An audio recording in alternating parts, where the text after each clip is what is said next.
வணக்கத்துடன் pepper and salt news என்கின்ற இந்த வலையொலியில் உங்களை சந்திப்பதில் நான் மகிழ்ச்சி அடைகின்றேன்.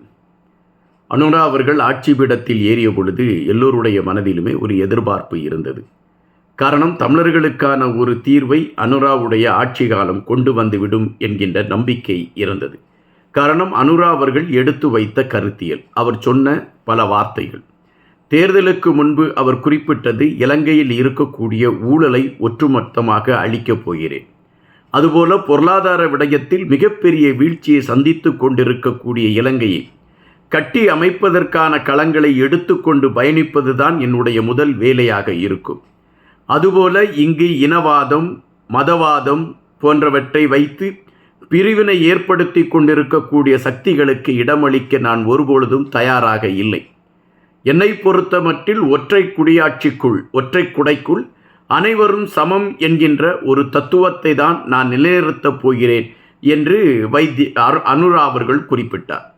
அனுரா அவர்களுடைய இந்த குறிப்புகள் பலருடைய மனங்களிலே தாக்கத்தை ஏற்படுத்தியது.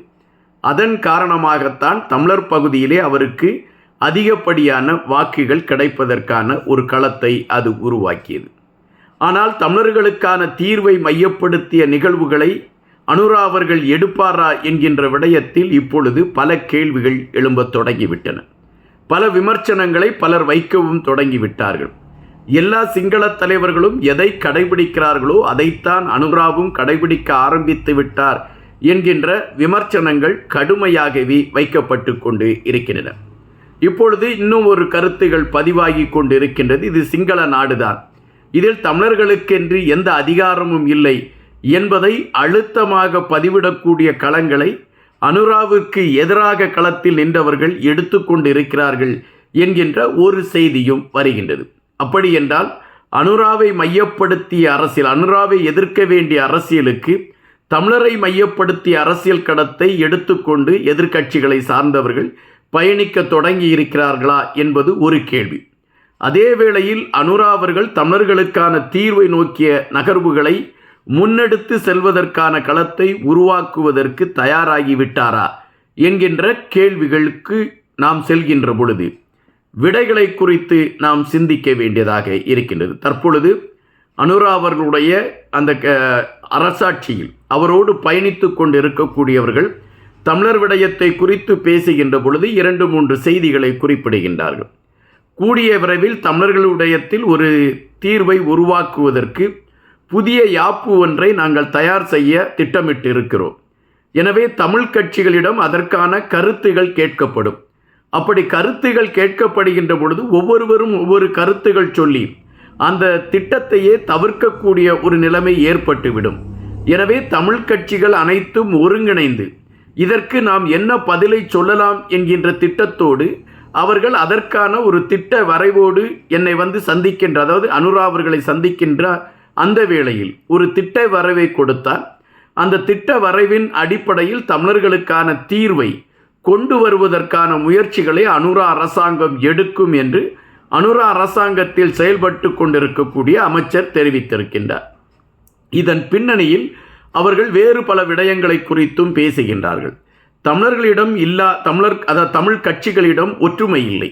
அவர்கள் ஒற்றுமையோடு இணைந்து தங்களுக்கான தீர்வு இது வேண்டும் என்று கேட்கக்கூடிய பட்சத்தில் அதை கொடுப்பதற்கான களத்தை நாங்கள் எடுப்பதற்கு தயாராக இருக்கிறோம் என்று குறிப்பிடுகின்றார்கள். தமிழ் கட்சிகளிடம் அந்த ஒற்றுமை எழும்புமா என்கின்ற கேள்விகள் எழும்புகின்றன. ஐநா மன்றத்தில் ஒரு முறை தமிழர்களிடம் ஆதாரம் கேட்கின்றார்கள். நீங்கள் ஆதார கடிதங்களை கொடுத்தால் அதன் மீது நடவடிக்கை எடுப்பதற்கான ஒரு களத்தை அது கொண்டு செல்வதற்கு எங்களுக்கு முயலும் என்கின்ற அடிப்படையில் ஐநா மன்றத்தில் இருந்து ஒரு ஆதாரம் கேட்கப்படுகின்றது. அந்த சூழலில் தமிழ் கட்சிகள் ஒருங்கிணைந்து ஒரு கடிதத்தை அனுப்பி அதிலே ஆதாரத்தை சேர்த்து அனுப்புவார்கள் என்றுதான் பெரும்பாலானவர்கள் நினைத்து கொண்டு இருந்தார்கள். ஆனால் ஐநா மன்றத்திற்கு 4 கடிதங்கள் தமிழ் கட்சிகள் சார்பில் அனுப்பப்பட்டது. 4 கடிதங்களும் 4 வேறு விதமான கருத்துக்களை சொன்னன.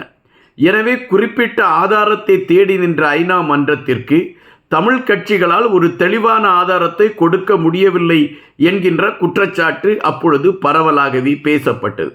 அதன் பின்பு ரணில் விக்ரமசிங்கேயுடைய ஆட்சி ஒரு அதிர்ஷ்டத்தில் தன்னுடைய வாழ்க்கை வரலாற்றில் ஜனாதிபதி என்கின்ற அடையாளத்தை ரணில் அடைகின்றார். அப்படி அடைந்த ரணில் உடனடியாக குறிப்பிட்டார், அவர் பெரிய மாற்றத்தை உருவாக்குவது போல குறிப்பிட்டார். கூடிய விரைவில் தமிழர்களுக்கான தீர்வை நான் கொண்டு வந்து விடுவேன் என்று குறிப்பிட்டார்.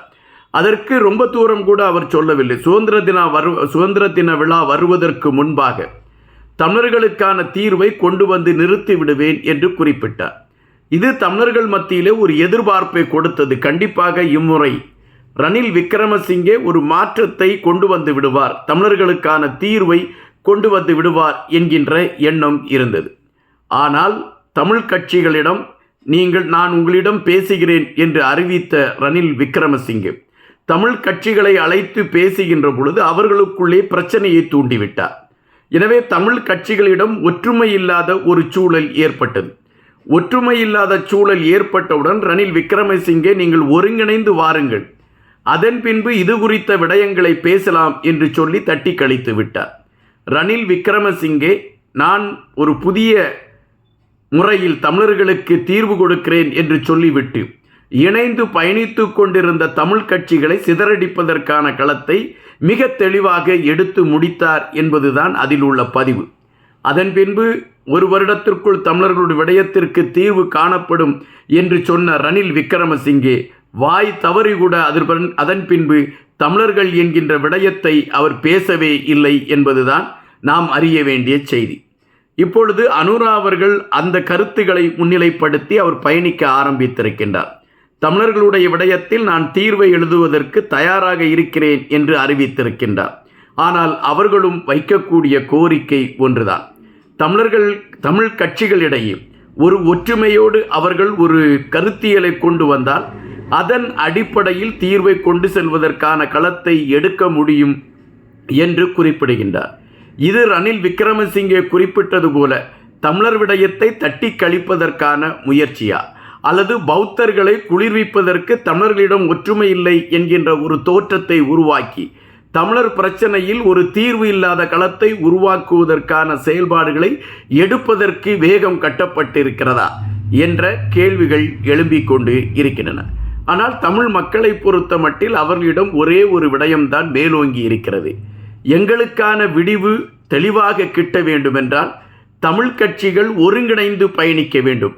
அந்த ஒருங்கிணைந்து பயணிக்கக்கூடிய நிலைமையை தமிழ் கட்சிகள் என்று எடுக்கின்றதோ அன்றுதான் சிங்கள தலைமைகள் பயம் கொள்ளக்கூடிய ஒரு நிலைமை உருவாகும் என்று தமிழ் மக்கள் சொல்லக்கூடிய களங்களை நம்மால் பார்க்க முடிகின்றது. தற்பொழுது ஸ்ரீதரன் அவர்கள் இந்தியாவிற்கு செல்ல முயற்சித்த பொழுது அவருக்கு ஏற்பட்ட தடை விடயங்களை குறித்த செய்திகள் ஒருபுறம் பேசப்பட்டு கொண்டிருக்கக்கூடிய அந்த சூழல் கூட அனைத்து நாடாளுமன்ற உறுப்பினர்களும் ஒருங்கிணைந்து எதற்காக ஸ்ரீதரன் அவர்கள் வெளியே செல்வதற்கு தடை விதித்தீர்கள் என்ற கேள்வியை கேட்பதற்கு கூட ஒருவரும் ஒற்றுமையுடன் ஒருங்கிணையவில்லை என்கின்ற குமுறலும் வந்து கொண்டுதான் இருக்கின்றன. ஒட்டுமொத்தமாக தமிழர்கள் இணையவில்லை என்கின்ற காரணத்தை முன்வைத்து அனுரா ஆட்சி வேறொரு கோணத்தில் காய்களை நகர்த்துகிறதா என்கின்ற கேள்விகள் தான் பலர் மனங்களில் எழும்பிக் கொண்டு இருக்கின்றன. ஆட்டத்தை ஆரம்பித்திருக்கக்கூடிய அனுரா அவர்கள் தமிழர்கள் விடயத்தில் ஒரு தீர்வை கண்டு சிக்ஸர் அடிப்பாரா, அல்லது அவரும் ரணில் விக்ரமசிங்கே போல் ரன் எடுக்காமல் வெளியேறுவாரா என்பதுதான் இப்பொழுதுள்ள கேள்வி. நன்றியுடன் என்பார்.